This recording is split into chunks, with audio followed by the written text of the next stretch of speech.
Conocer la parte oculta. Como he comentado anteriormente, es indispensable ser consciente, darte cuenta de la parte oculta en la relación con tus hijos, esa que está detrás de tus reacciones y de tu sentir, y que puede ser causa importante de tus conflictos con ellos. Los capítulos anteriores te servirán de guía para explorar estos aspectos. También te ayudará a hacerte preguntas como las siguientes y respondértelas a ti mismo con toda honestidad, con el fin de descubrir la parte oculta. Además de lo que tengo claro, ¿por qué me molesta tanto este comportamiento de mi hijo o esta situación? ¿Me avergüenza ante otros? ¿Me preocupa que piensen que no soy buena madre o padre? ¿Se parece a mí justo en lo que tanto me desagrada de mí? ¿Le tengo envidia porque él sí puede o tiene lo que yo no? ¿Estoy tratando de que él sea o haga lo que yo no pude en el pasado o no puedo ahora? ¿Quiero que él haga o cambie algo que yo no puedo cambiar? Darte cuenta de esa parte oculta es tomar tu parte de responsabilidad en el asunto y te sorprenderás al ver cómo el simple hecho de descubrirla disminuye en gran medida tus sentimientos hostiles hacia tu hijo. Por otra parte, pretender modificar conductas o situaciones solo en el nivel externo, sin reconocer la parte oculta, casi nunca es suficiente para lograr transformaciones de fondo hacia una relación más sana, verdadera, profunda y permanente. Si al descubrir eso que te pasa con tu hijo, eso que estás proyectando de ti en él, sientes el deseo de contárselo, adelante. Es válido, es útil y puede tener un impacto muy positivo entre ustedes. Expresar tu amor. Existen, por fortuna, muchas formas de expresar amor, pero hay formas que tienen algo de mágico, que bajan la guardia de cualquiera, que llegan directamente al corazón, lo tocan, lo abren e inician una cadena de actos de amor que suceden casi por sí mismos, uno tras otro, de forma bidireccional, reforzando fuertemente los lazos emocionales entre las personas. De esas formas te voy a hablar porque son mis favoritas. Recuerda cuánto lo amas y díselo. Cuando mi hijo Francisco tenía 16 años, llegó un día con una arracada en la oreja derecha. Me sorprendí al verlo y debo confesar que me sorprendí más al ver mi reacción. Me creía menos prejuiciosa y más moderna, pero en realidad me disgustó muchísimo su gracia. Mi primera reacción fue decirle: ¿por qué hiciste eso? ¿Cómo vas a andar por ahí con ese arete? Y seguramente otra serie de reclamos que por conveniencia o por cualquier otra razón he olvidado. Él, bien armado con todos sus argumentos de adolescente y fortalecido con el apoyo de su hermana Marcia, 2 años mayor, inició su defensa. Mamá, lo hice simplemente porque así lo quise, porque me gusta, porque es mi vida, mi cuerpo, mi oreja. Al mismo tiempo, por si no me había quedado claro, su hermana enfatizó: claro, mamá, es su oreja. Y dicho esto, se dieron la media vuelta y se fueron dejándome con la segunda parte de mi sermón en la punta de la lengua. Confieso que me tomó un buen rato asimilar el asunto. De hecho, mi consternación no desapareció hasta que entendí la parte oculta de lo que me estaba pasando. Entonces mi enojo y frustración bajaron considerablemente y pude tocar de nuevo el gran amor que siento por mis hijos. Lo llamé, vino junto a mí y le dije: hijo, aun cuando te hayas colgado ese arete o te falten varios por colgar, te sigo amando muchísimo. Es verdad que no me gusta, me encantaría que te lo quitaras, pero con arete o sin él, yo te amo. Él cambió en su lenguaje corporal, su expresión, su voz. Me mostraron que había tocado su corazón desde mi corazón, y como era de esperar, de ahí en adelante me incomodó mucho menos el arete. Hasta le conseguí una cajita para que lo guardara en la noche y no se le perdiera. Y dicho sea de paso, a las 3 semanas se enfadó y se lo quitó, quedando en el pasado ese evento de los muchos que vivimos juntos a lo largo de su agitada e intensa adolescencia. Permíteme compartirte qué descubrí en esa revisión de mi parte oculta. Me preguntaba por qué algo que no era trascendente me importaba tanto. Mi concepto de trascendente en este contexto es todo aquello que daña a uno mismo, daña a otros y tiene repercusiones importantes dentro de uno. 5 o 10 años, es decir, que afecta negativamente la vida presente y futura. Desde este punto de vista, el asunto del arete no era trascendente. Entonces, ¿por qué me molestó tanto? Descubrí que según mis propios prejuicios y paradigmas, un muchacho con un arete era algo muy desagradable. Por lo tanto, me daba vergüenza que mi hijo trajera un arete. Me daba vergüenza con mis pacientes, con mis alumnos, con mis amigos, y temía las críticas de mi conservadora familia cuando lo vieran.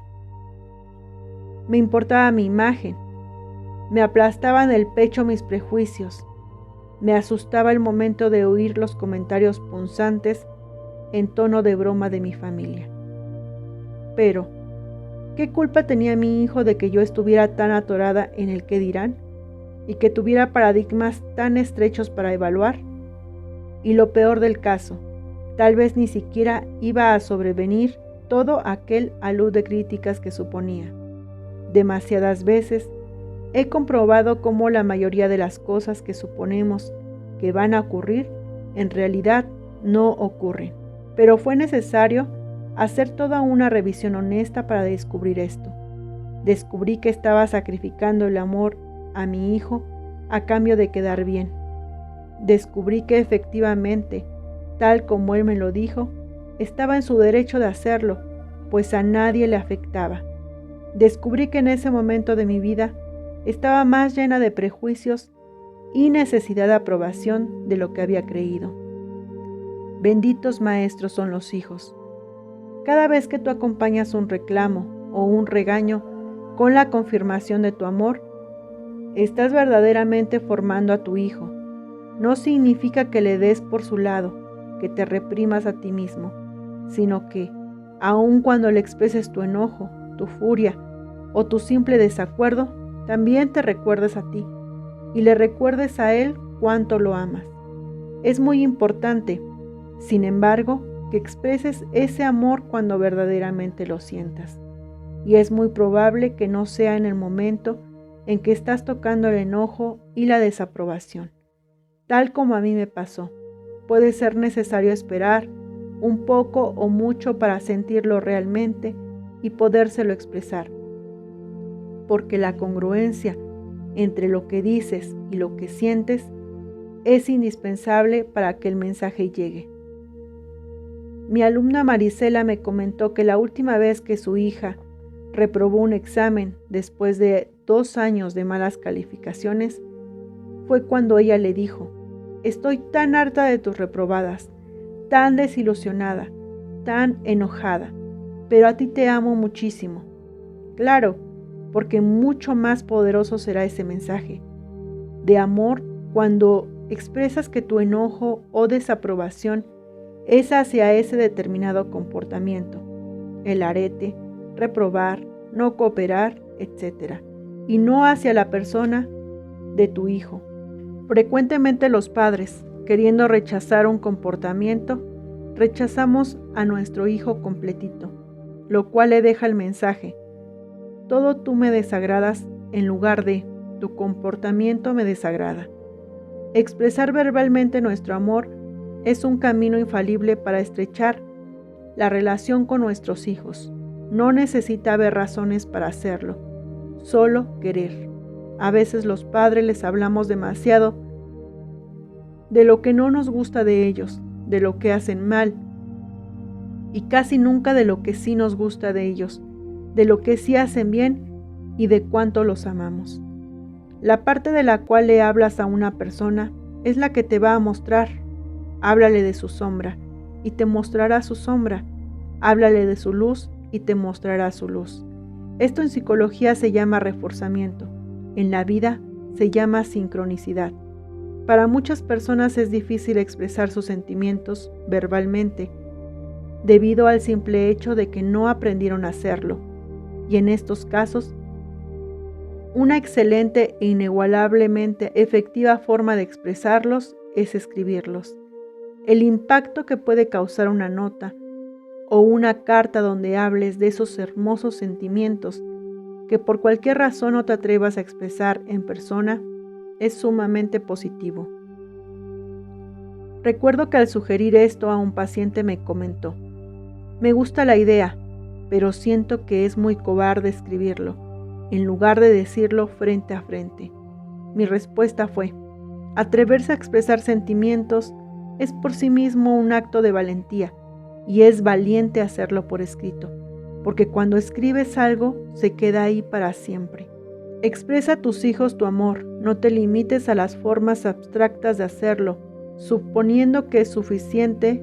Muestra mantenerlos, págales la escuela, las vacaciones y la ropa, cocinar para ellos, cuidarlos y apoyarlos. Si bien es cierto que todas estas son formas reales y muy válidas de mostrar amor, tu hijo también necesita oírlo. No te limites en la expresión oral del amor. Nunca será demasiado. El poder del contacto físico. Hay tantas formas de reaccionar ante el contacto físico como seres humanos hay sobre la tierra. Algunos le temen, otros lo disfrutan. Algunos lo buscan, otros lo rechazan. Hay quienes lo evitan en lo posible y quienes no pueden vivir sin él. Ashley habla del hambre de la piel, que todos conocemos porque existen muchos tabús contra el contacto. El contacto físico satisface el hambre de la piel que todos tenemos.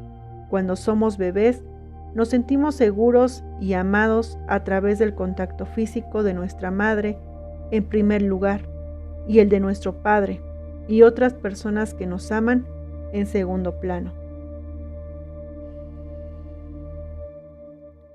Un bebé que es privado de contacto físico puede presentar una gama de enfermedades físicas y emocionales que van desde la ansiedad, trastornos del sueño y del apetito, hasta fiebres inexplicables, anemia e incluso raquitismo. El contacto físico es una necesidad física y emocional básica del ser humano, y solo cuando se ha padecido rechazo, desamor o agresión física, la gente desarrolla temor o aversión hacia este contacto. Pero en su estado natural, el ser humano lo busca, lo disfruta. Un bebé o un niño pequeño que están en esta etapa de la vida en que mostramos más nuestra verdadera naturaleza, buscan el contacto físico y pueden sosegarse ante un brote de ansiedad con solo ser tocados amorosa y suavemente por un rato. El Instituto de Investigación del Tacto de la Universidad de Miami ha realizado numerosos estudios relativos a los efectos sanadores del contacto físico, colaborando además con investigadores de la Universidad de Duke y Harvard. Han encontrado, por ejemplo, la reducción de ataques de apnea, muerte de cuna, y un aumento de peso del 47% más a prisa en bebés prematuros que son tocados suave y amorosamente todos los días, así como el desarrollo de mejores reflejos, mayor resistencia a las enfermedades y estados de ánimo más tranquilos en bebés normales que son acariciados.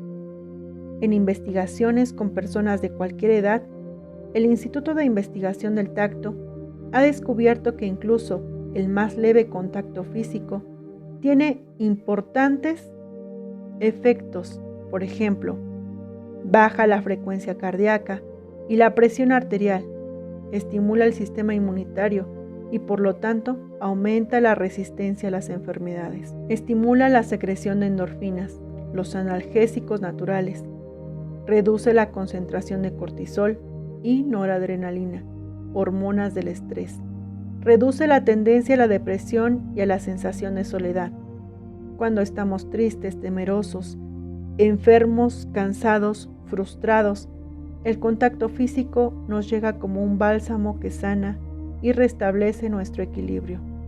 Cuando estamos sanos, felices, plenos, el contacto físico incrementa esas sensaciones ya de por sí sanadoras. Las cosas, las plantas, los animales y por supuesto los seres humanos respondemos al contacto físico amoroso. Entonces, ¿por qué desperdiciamos tanto este recurso que hace sentir tan bien? ¿Por qué desgraciadamente a lo largo de la vida vamos construyendo tabús al respecto, como si tocarnos fuera malo o peligroso? Las manos son solo para el trabajo, el castigo y el sexo. Son mucho más, un medio humano realmente creíble de hacer contacto. Recuerdo a mi paciente Alejandra, quien a sus 18 años me decía tristemente que en cuanto llegó a la pubertad y su cuerpo empezó a tomar formas de mujer, su papá, antes muy cariñoso, de pronto dejó de serlo, y ella recordaba con nostalgia aquellos tiempos. Esto pasa frecuentemente con los padres varones. Abandonan la expresión física de afecto hacia sus hijas porque suponen que está mal hacerlo cuando han llegado a cierta edad. La verdad sobre esto es que nunca llega una edad límite para que las expresiones físicas de amor deban suprimirse. Como todo en la vida simplemente cambia, así como cambia la forma en que hablamos a los hijos cuando son bebés a cuando tienen 5 o 20 años, o así como cambia la forma en que ponemos límites a nuestros hijos cuando tienen 2 años, 15 o 23, o bien como cambia la forma en que los alimentamos cuando son bebés a cuando son niños mayores. Así también, de manera natural y espontánea, cambia la forma de expresarles físicamente nuestro amor. Lo que lo hace difícil es esa carga de prejuicios que hemos asociado al contacto físico.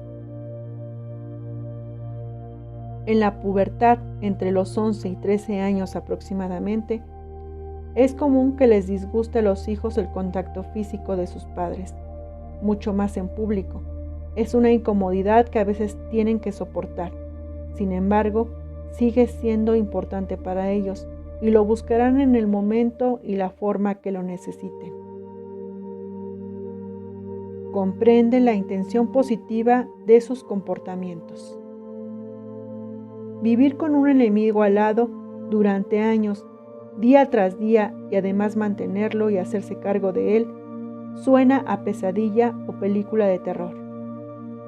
No obstante, esta es la sensación que muchos padres experimentan hacia sus hijos, sobre todo respecto al hijo difícil. La sensación de que está ahí para fastidiarles la vida, de que detrás de lo que hace una mala intención, de que es malo y perverso. En pocas palabras, la sensación de que ese hijo es su enemigo.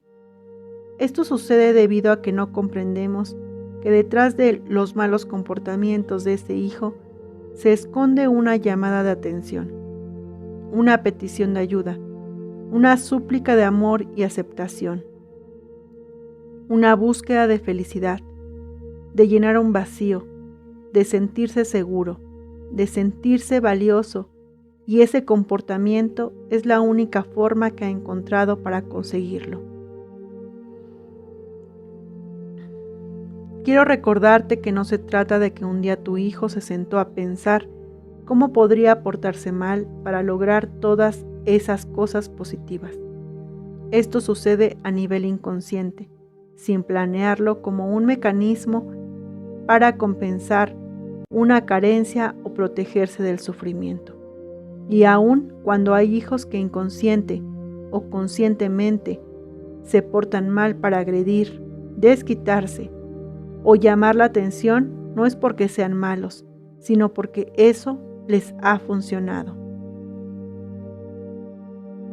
Pero ir por la vida sintiendo que tus hijos tienen malas intenciones hacia ti, solo te lleva a percibirlos como adversarios y te dificulta establecer las relaciones sanas y amorosas en ellos. Así pues, los comportamientos de los hijos, no importa cuán malos sean, tienen en el fondo una intención positiva, y comprender esta verdad te abre la posibilidad de ayudar a tu hijo a buscar formas más sanas de conseguir lo que intenta lograr a través de su mal comportamiento. Veamos un ejemplo que nos aclare esto. Fumas como chacuaco, recriminaba Héctor a Luis, su hijo adolescente.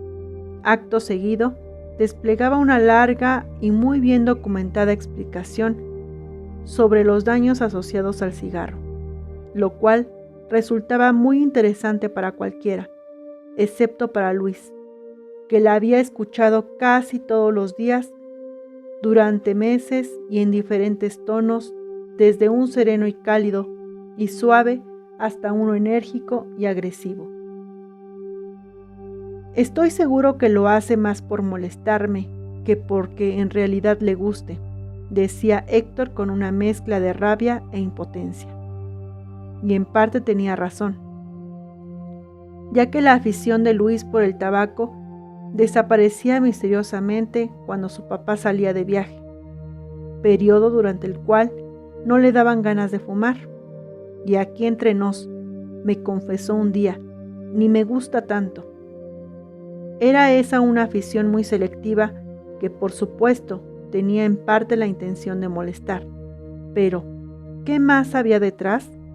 Podríamos habernos quedado con esa interpretación superficial de su comportamiento y clasificarlo como una forma de molestar a su papá. Pero había más, siempre hay más. De manera que cuando Luis y yo revisamos la ecología de ese comportamiento, es decir, ¿qué pasaría si él dejara de fumar?, encontramos verdades interesantes e importantes para entender la intención positiva.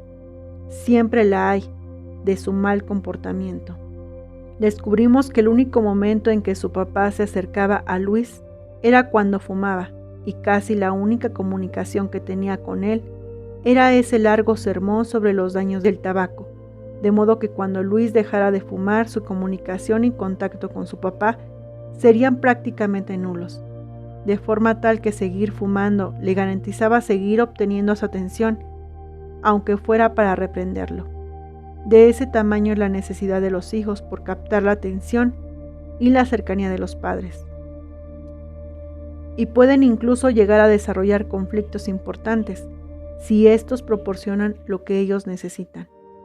Esto puede presentarse a un grado tal que el hijo, de cualquier edad, prefiera portarse mal y recibir constantes regaños, y quizá hasta golpes, antes que ser ignorado por sus padres.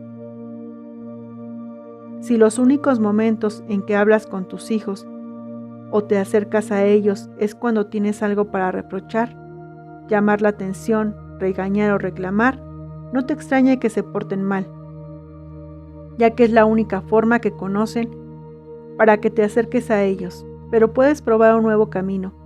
Puedes acercárteles en cualquier otro momento para que ya no necesiten de ese comportamiento que te atrae hacia ellos como un imán. Veamos otro caso. Paola es una chica de 13 años. Miente muchísimo. Dice su mamá, quien está realmente preocupada por esto. Con frecuencia sus padres la descubren en sus mentiras y por más intentos de solución que han puesto en práctica, castigos, regaños, consejos, nada parece funcionar. Paola miente respecto a sus salidas.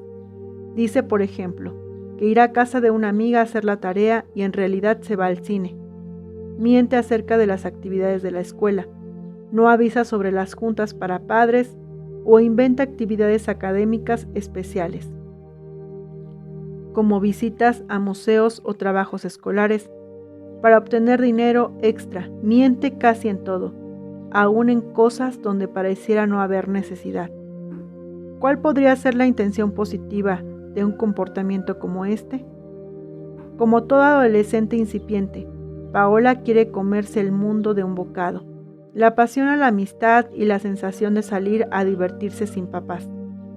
¿Qué pasaría si esta misma tarde Paola te dice que quiere ir al cine con sus amigas?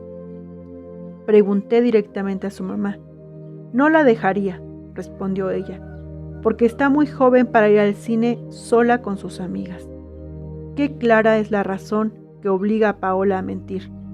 No avisa de las juntas escolares porque su papá siempre que asiste reclama, regaña a la maestra, se queja de 1000 cosas y Paola se siente muy avergonzada por ello. Inventa actividades extraescolares porque necesita dinero para sus salidas al cine o al cafecito con sus amigas.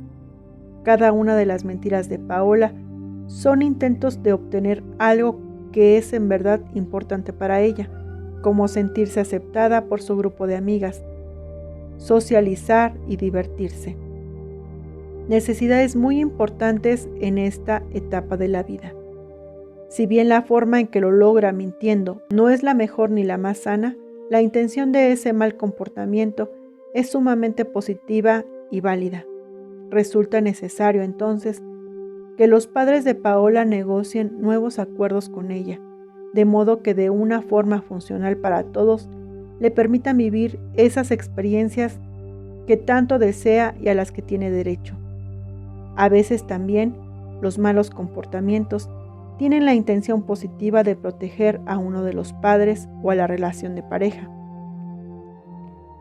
Esto significa que un hijo puede desarrollar un síntoma físico o emocional o una conducta problemática de una forma inconsciente para distraer la atención de sus padres hacia él y así desviarla de la problemática personal o de pareja que está ocurriendo.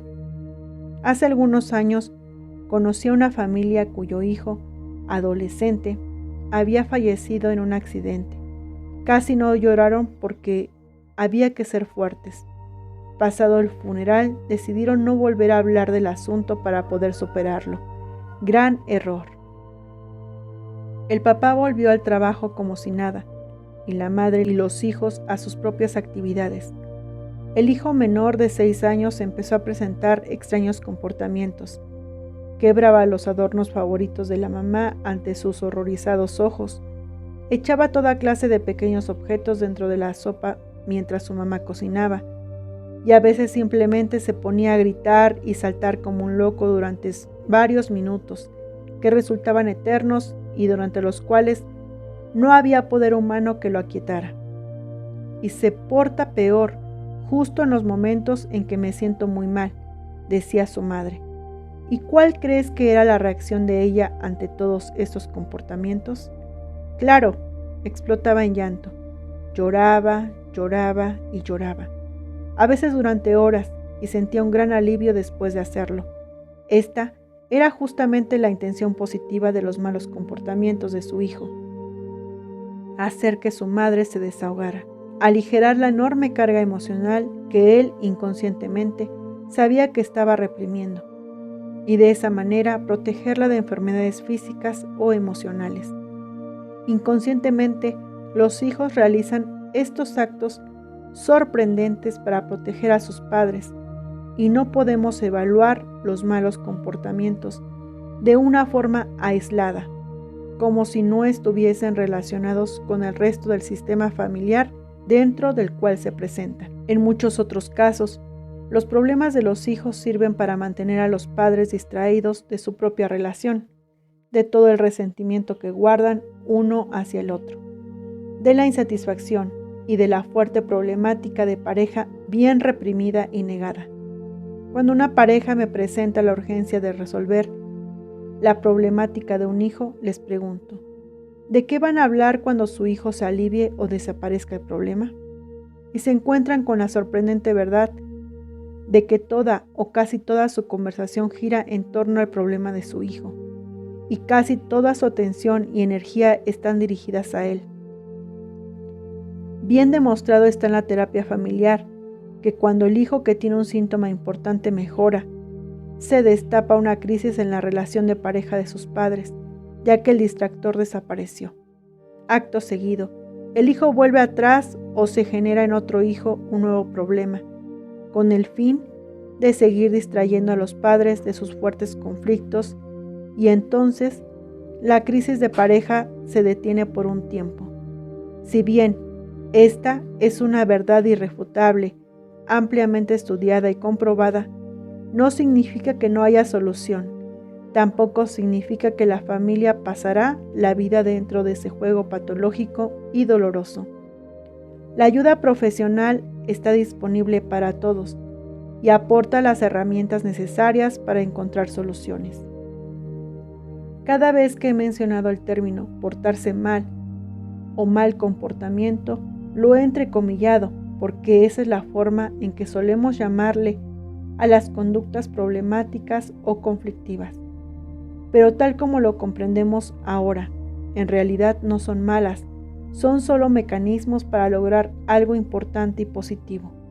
Si bien hay un sinfín de intenciones positivas detrás de los malos comportamientos, los ejemplos aquí presentados pueden ayudarte a explorar tu propia situación particular. Siempre que encuentres un mal comportamiento en tu hijo, intenta descubrir la intención positiva que hay detrás de él, preguntándote o preguntándole para qué lo hace, qué intenta obtener, qué pasaría y qué cambiaría si dejara de hacerlo. Te sorprenderá lo que vas a encontrar y cuando lo descubras, cambiará radicalmente tu forma de percibir la situación. El siguiente paso es hallar juntos las nuevas formas, las maneras más sanas de obtener eso que es importante para él.